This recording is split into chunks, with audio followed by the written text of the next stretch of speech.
కలిసి పోరాడదాం. మనం కావాల్సింది ఒకటే, మన సంస్థల్ని మనం కాపాడుకోవాలి. మన మాతృ సంస్థగా చెప్పుకుంటున్నటువంటి సంస్థల్ని కాపాడుకోవాల్సినటువంటి బాధ్యత ప్రతి ఒక్కరి పైన ఉంది.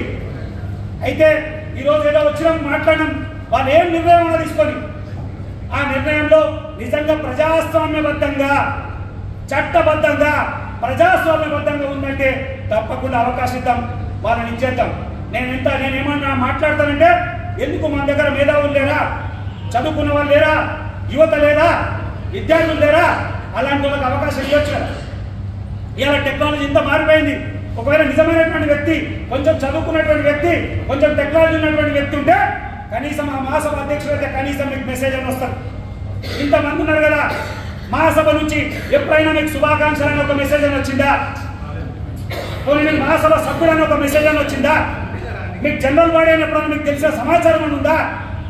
అరే మన బస్తీ సంఘంలోనే మనం జరిగితే మన అధ్యక్షుడు అన్ని మిమ్మల్ని యథావిధి విషయాలు తెలుస్తా ఉన్నాడు.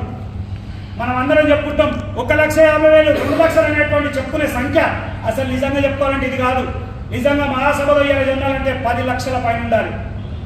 మనం 20 లక్షల పైన మనం ఉన్నాం. ఇక్కడ తెలంగాణ రాష్ట్రంలో ఆర్యవైశ్యులు 20 లక్షలు దాటినాము, మన సభ్యత్వం 1,00,000, 2 లక్షల కాడనే ఉంటాం. అంటే ఏంటి, మన వ్యవస్థ సరిగ్గా లేనందుకే కదా. సరిగ్గా వ్యవస్థ ఉంటే ఉండదుగా. నిజంగా కూడా సంఘంలో ఎవరైనా రావాలనుకుంటే వాడు భయపడుతుంటాడు. ఎందుకు అంటే వస్తే ఎక్కడ నన్ను డబ్బులు అడుగుతారో, నన్నేమి ఇబ్బంది పెడతారో, నన్నే ప్రలోభాలు చేస్తారో అనేటువంటి భయంలోనే ఉన్నారు.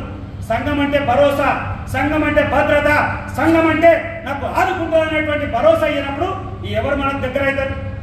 ఇలా ప్రతి చోట జరుగుతా ఉంది.